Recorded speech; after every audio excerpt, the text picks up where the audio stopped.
Chapter 1. Les pays francophones. French-speaking countries. Par un bel après-midi d'été, 3 amis, Emma, Nadia et Jérôme, boivent un verre ensemble à la terrasse d'un café parisien. L'air est calme, il y a juste un léger vent tiède, le ciel est bleu et tout va bien. Depuis la petite place, on peut entendre le bruit de la circulation sur les boulevards les plus proches. Si l'on tend l'oreille, on peut aussi deviner le bruit d'un marteau-piqueur et d'engins de chantier dans une rue proche. Il y a sans doute des travaux non loin. Confortablement assis autour de la table ronde du café, les 3 amis se sont réunis, comme ils en ont l'habitude, pour discuter de tout et de rien et passer un moment plaisant ensemble. C'est ainsi qu'ils font toutes les semaines depuis qu'ils se connaissent. Ils se retrouvent à chaque fois avec joie et ont toujours quelque chose de nouveau à se dire. Au fil de la discussion, ils parlent de leurs origines. « J'ai longtemps vécu à Paris, » dit Jérôme. « J'aime cette ville, ses odeurs et ses bruits. Le rythme lent de la Seine qui y coule et qui contraste avec celui très rapide de la circulation. On l'a dit romantique, avec sa tour Eiffel et ses touristes amoureux qui discutent dans toutes les langues imaginables. Cependant, ma famille vient de Suisse romande. C'est la partie de la Suisse qui parle français. »« À quoi ressemble l'endroit d'où tu viens ?» demande Emma. « C'est un pays de montagnes et de hauts plateaux. La Suisse est surtout connue pour son chocolat, ses fromages et ses montres de luxe, mais il y a tellement d'autres choses à en dire. C'est un lieu très joli, où les paysages de lacs et de hauts sommets sont vraiment à couper le souffle. J'y retourne parfois pour les vacances. Je peux alors retrouver ma famille et mes amis d'enfance. C'est là que sont mes racines. J'y vais en général en train, car le réseau ferroviaire est très développé. De cette façon, on peut même aller dans de petits villages en haut des montagnes. » Nadia lui répond. « Moi, ma famille vient du Maroc. C'est aussi un pays francophone, car une grande partie de la population comprend et parle le français, même si ce n'est pas l'une des langues officielles. C'est un beau pays, à l'ouest de l'Afrique du Nord, entre la Méditerranée et l'océan Atlantique.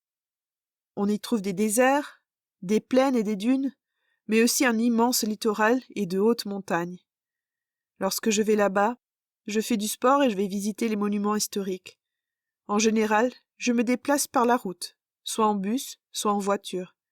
C'est le plus pratique. »« Est-ce là-bas que tu as grandi ?»« Non, mes parents sont arrivés en France quand ils étaient jeunes. D'abord mon père, puis ma mère. Et ils ont ensuite décidé de fonder une famille ici. Je trouve que c'est un beau pays, mais je préfère les villes de province à la capitale. J'ai vécu à Lyon, Orléans et aussi Grenoble, au milieu des montagnes. Je crois que c'est ma ville préférée d'ailleurs. J'aimais bien y faire de longues promenades à pied ou en ski dans les pentes enneigées l'hiver. » C'est au tour d'Emma de prendre la parole. « Cela me fait penser à l'endroit d'où je viens, le Québec. C'est une région du Canada que l'on surnomme la Belle Province. Là-bas, les hivers sont froids et on est habitué à voir de grosses tempêtes de neige. Lorsque j'étais petite, ma sucrerie préférée était du sirop d'érable qu'on laissait refroidir directement dans la neige. Cela s'appelle la tire sur la neige. C'est une sucrerie très populaire là-bas. J'aime beaucoup l'endroit d'où je viens aussi. C'est un territoire immense, aux larges étendues, où l'on passe souvent devant des lacs et des forêts. On peut croiser dans la nature des renards, des loups, des ours ou des caribous. Je crois qu'ici en France, vous appelez ça des rennes, non ?» Jérôme et Nadia hochent la tête pour dire oui. En effet, selon les pays et même les régions où l'on se trouve, les mêmes choses peuvent avoir des noms différents. Beaucoup de gens parlent français à l'est du Canada, et essentiellement au Québec. C'est d'ailleurs la langue officielle. Une grande partie de la population est bilingue et parle aussi anglais. Cela est souvent utile si l'on souhaite voyager, car tous les pays limitrophes sont anglophones. On va d'une métropole à l'autre le plus souvent en avion, car les distances à parcourir sont grandes. Jérôme reprend. « Oui, l'anglais est une langue utile pour voyager. Cependant, avec le français, on peut aussi se faire comprendre dans un grand nombre de pays. Les régions francophones sont nombreuses. On parle le français en Amérique du Nord et en Amérique du Sud, en Afrique, mais aussi jusque dans le Pacifique. comme à Vanuatu, en Nouvelle-Calédonie. C'est vrai qu'il y a beaucoup d'endroits où cette langue est parlée, mais moi, j'aime le français, surtout pour la beauté de sa poésie. Rimbaud, Verlaine, Hugo, les écrivains ont créé des textes magnifiques. J'en connais certains par cœur. J'ai essayé d'écrire lorsque j'étais plus jeune, mais je crois que je préfère lire les ouvrages des grands auteurs. Et puis, lire, c'est aussi un très bon moyen de découvrir un pays, quand on ne peut pas y aller vraiment. Avec la lecture, on peut même voyager à travers le temps. Tout à fait, approuve Jérôme. Je me souviens que lorsque j'ai lu certains romans, j'ai appris à regarder différemment les lieux que pourtant je connaissais déjà. J'ai aussi lu des descriptions tellement réelles que lorsque j'ai vu les choses en vrai, je m'y sentais déjà comme dans un endroit connu. C'est vrai, note Emma, mais ce sentiment passe aussi par d'autres moyens culturels. Lorsque j'ai découvert la Tour Eiffel pour la première fois, j'ai bien sûr été émue, mais pas surprise, parce que je l'avais déjà admirée 1000 fois en vidéo, dans des reportages sur la France. C'est un peu comme retrouver un rêve dans la réalité. Les trois amis sourient en profitant de ce moment calme. La terrasse est à l'ombre alors que le soleil éclaire la ville d'une lumière vive et aveuglante. L'été va bientôt toucher à sa fin, mais les jours sont encore longs et beaux. Un pigeon vient de se poser près de la terrasse. L'oiseau fait quelques pas et cherche des miettes tombées au pied des tables. Et lorsque quelqu'un fait un mouvement trop brusque, il s'envole puis revient au même endroit. Emma boit une gorgée de son verre et commente. Nous sommes comme les oiseaux, nous aussi.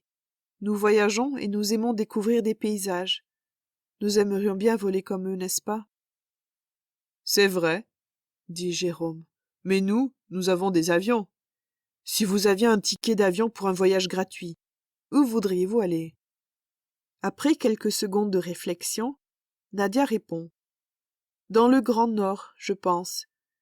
J'ai vu un reportage récemment sur les îles qui entourent Terre-Neuve. Et puis, je ne rêve que de fjords et de glaciers. Saviez-vous qu'il y a là-bas quelques territoires français? Ce sont les îles de Saint-Pierre et Miquelon. Je m'imagine déjà marchant habillé très chaudement sur une rivière gelée, le nez tout rouge derrière ma grande écharpe de laine. J'apprécie d'attraper les flocons qui tombent dans le vent. J'aimerais tant y aller. Et puis, il y a bien longtemps que je n'ai pas vu de neige. Ici à Paris, parfois il neige, mais rarement beaucoup, ni très longtemps. Et vous, quelle serait votre destination? Emma, voudrais-tu me rejoindre près du pôle Nord? Emma se lance. Moi, j'ai déjà eu froid. Je ne suis pas partie du Canada pour retrouver la neige.